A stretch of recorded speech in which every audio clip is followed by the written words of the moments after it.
video is a reaction to a video posted by Earn Your Leisure, wherein the host said that the statistic that says black people will have zero net worth by 2050 is a myth. You will find a link to it in the description box below. He is basing his opinion on his belief that the numbers of black millionaires are increasing. Is he right? Or is the prediction that the average black person's net worth will be zero by 2050 correct? Let's talk about it.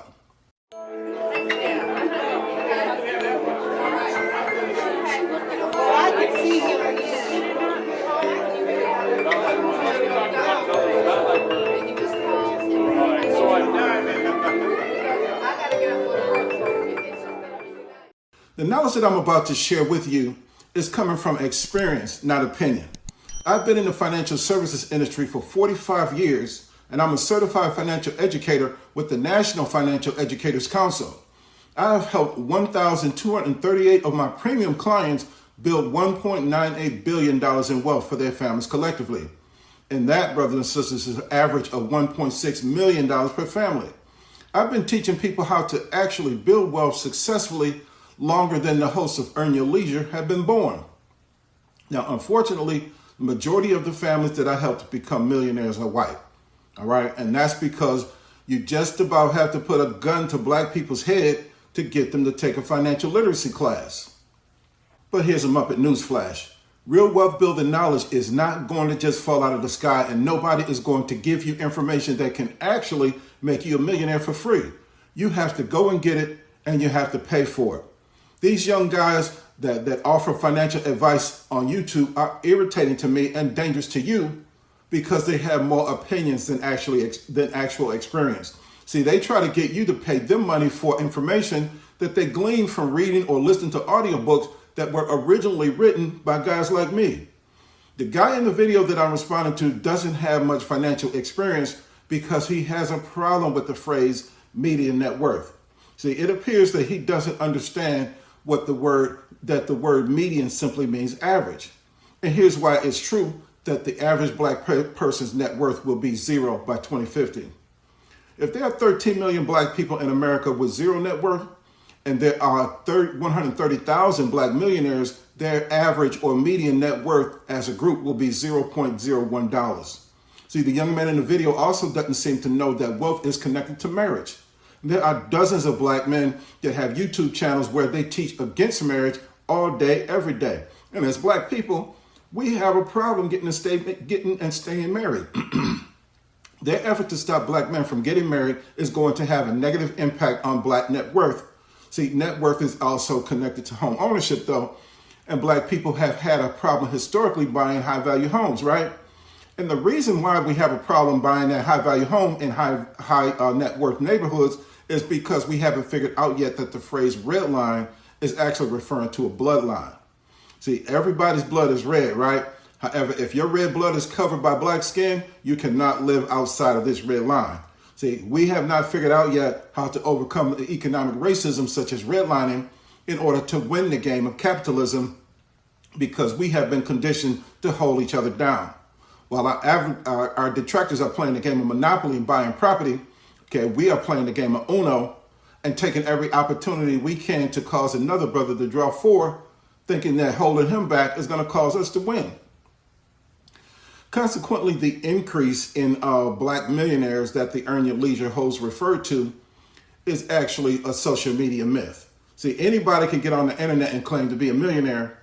Well, let's just say for the sake of argument that the number of black people becoming millionaires has increased, all right? But even with the advent of new black millionaires, the median net worth of the average black man today is still just $10,000 in the present moment, all right? The median net worth of the single black woman is still $1,700 at the present time. But that is due primarily to the fact that the average black person who is unmarried does not own a high-value home. You see, the financial struggle of black people is also due to the fact that black women are being conditioned socially to be strong and independent. Consequently, the majority of them suffer from "I don't need a man" syndrome. See, when a black female says "I can do bad by myself," she's not lying. According to the Consumer Finance Corporation, the average net worth of a single black woman with children is just $5. Just $5. Black women do not only do bad by themselves, the data shows that they do worse by themselves. Now, single black men, on the other hand, are experiencing low economic standing also because they are being conditioned socially to believe that marriage is a financial minefield. The YouTube red pill gurus are constantly telling them that anytime he takes the wrong step in his marriage, his wife can blow him up financially. However, the truth is there is greater financial reward than risk in marriage, right? Statistically, married men are wealthier and have a higher net worth than single men. Black married men are healthier and they live longer than their single counterparts. Now, if you've been paying attention to what's going on politically, then you already know that pretty soon Congress will pass legislation which will be backed up by the Supreme Court that says it's okay for a white business owner to discriminate. A University of Chicago study revealed that over half of the January 6 rioters were business owners. Now, what will black people do when it's no longer illegal for white people to refuse to hire black people? If you've been paying attention to politics again, the year 2050 should sound familiar to you, right? That is the same year whites are projected to become a minority population in America. In 2050, it will no longer be feasible for the white minority to provide jobs for the black and brown majority, right? The courts will have to allow white people to discriminate against black and brown people in order to protect their economic survival. Now, don't ever let another ignorant, woke, or hotep Negro tell you that it doesn't matter who you vote for or that you shouldn't vote. See, presidents appoint federal and Supreme Court level judges. Democrats usually appoint judges that will protect your civil rights, whereas Republicans usually appoint judges that will take your rights away. Now, look at the recent court ruling that a judge in Tennessee made against workers and the LGBT community. It eliminates their protection under federal law, right? You're going to find a link to it in the description box. But if a lower court judge can simply strip away the rights that we have under the Equal Protection Clause of the 14th Amendment, then there are no rights that a court can't rescind, including the right to fair or non-discriminatory hiring practices.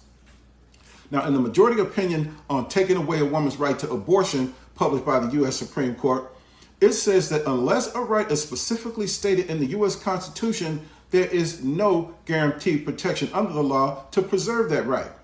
In 2018, the U.S. Supreme Court ruled in favor of a baker who refused to bake a wedding cake for a gay couple. The problem with the court's decision in that case is it left open the larger question of whether a business can discriminate against people based on the rights guaranteed by the First Amendment. So, since this ruling was published, I've been advocating that the Department of Justice restrict the First Amendment rights of white right-wing news outlets such as Fox News. See, the speech coming through their outlets are no different than the speech we blocked in America from Muslim terrorists to keep them from radicalizing U.S. citizens. Right-wing news outlets are radicalizing white people, creating domestic terrorists, and fomenting violence against democracy and the U.S. government. See, limiting right-wing access to free speech would have been impossible to impose under a Trump-led Department of Justice, but the problem under a Biden-led Justice Department is both Biden and Attorney General Merrick Garland are too weak to wage a war against Republicans in an effort to forcefully protect democracy. If President Biden had the kahunas, he could simply craft a carefully worded executive order restricting the right of certain types of speech that cause people to issue death threats, to show up at political leaders or election officials' homes with guns, and that tend to support and foment the violent overthrow of the U.S. government. If Democrats retain control of the U.S. House of Representatives in the 2022 election and obtain a larger majority in the U.S. Senate, they must use the statement in the U.S. Supreme Court majority opinion on abortion to restrict the sale of AR-15s and other military-style weapons, including high-capacity magazines. The opinion says that if it is a right that was previously enjoyed but not specifically stated in the Constitution, then there is no protection to preserve that right under the law. The Second Amendment says that citizens have a right to bear arms, but it does not specifically say that they have a right to bear every kind of arms. Therefore, the president can issue a carefully worded executive order putting a ban on the sale of all military weapons and high-capacity magazines. If nothing else, these two executive orders will force the Supreme Court to define whether or not every citizen has equal protection under the law, or Congress can just pass a law to end this crap, okay? But in the meantime, black people must get about the business of creating jobs for other people to provide for our own protection. There are 2.6 million black businesses in America, but 2.5 million of those businesses have only one employee. A business with only one employee means the business owner simply created a job for him or herself. Now, if black people are not creating jobs for other black people by 2050, America will become another apartheid South Africa, with the majority being ruled by the minority. American society will revert back to pre-1950s when the white man was king and a nigga knew his place. The best job a black man could get back then is where he had to say, "Mo biscuits, son." And black women had to be members of the Motisa tribe because they had to learn how to say, "Motisa." See, you can be tough and think that you wouldn't do that if you want to. But black men were tough back then and black women were strong back then. But they did what they had to do in order to sustain their lives and feed their children. Now, if you want to learn how to build enough wealth to start a business, I have a course titled Money Does Grow on Trees that teaches you how money grows on the family tree. And you can find it on drwillenterprises.com. See, if every person takes this course, by 2050, the median black net worth will be 1.6 million. And how do I know? It's because I took 1,238 families and used this plan to help them build $1.98 billion for their families collectively, and that averaged out to $1.6 million per family individually. See, the majority of black people in America live paycheck to paycheck, 77% are stuck in debt, and 60% of us have no savings. But Money Does Grow on Trees will eliminate your financial struggles by showing you how money grows on the family tree. And that's because God designed family to be the primary organization for wealth generation. And that means every family has the power to become wealthy. And the proof of it is that Fortune 500 corporations have used this knowledge for over a century to produce wealth for their family of companies. See, they understand that generational wealth is built on the power of family, not money. So don't pass on this opportunity to receive life-changing information that is new and true that nobody told you. If you are ready to end your financial struggles, scan this QR code now, all right? Now, if you think that you can't afford to pay for this $1 million wealth building plan, the truth is you can't afford not to. See, the word afford is actually a type of prison mindset designed to keep you locked in your current financial situation. Rather than saying that you can't afford it, break out of that prison mindset by writing down the money moves that you need to make in order to get it. Now, if you play the can't afford it Jedi mind game with yourself and you put off getting the plan for 2 months or 12 months, you won't realize until after you get it just how much money you lost by waiting. When it comes down to buying wealth building knowledge, brothers and sisters, you must do what you can with what you have to get it now. Now, nobody is going to give you multi-million-dollar wealth building information for free. If it really works, they are not going to make it cheap either, okay? So do yourself a favor and come to the reality that the price of knowledge is always lower than the cost of ignorance. But now I put the price within your reach because I want you to be financially free, okay? But you can pay now or you can continue to be a financial prisoner and you'll have to pay later. But just remember that it won't be long before the Supreme Court rules that it's illegal for a white man to refuse to hire black people. Then the prediction that the black net worth is going to be zero by 2050 will not only come true, it'll usher in a new type of slavery where your children can be sold or put to work to pay your debt. History always repeats itself, and since the child labor has already happened in history, there is nothing stopping Republican-led Congress from repealing child labor laws in order to make it happen again. And finally, brothers and sisters, I want to invite you to check out my new YouTube channel, Zero to Millions, where you will find financial education information that is new and true that nobody told you. Again, I've helped 1,238 of my clients build $1.98 billion for their families collectively. And again, that averages out to $1.6 million per family.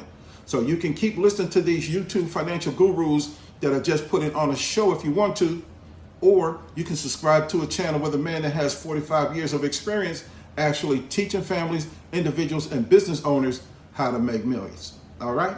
Amen. Well, that's all that I have for now. Don't forget to subscribe to this channel, share this video with your family and friends, and I'll be back with something new that nobody told you. Until then, remember that God loves you, I love you, and there's nothing you can do about it. And I'll see you next time on Zero to Millions.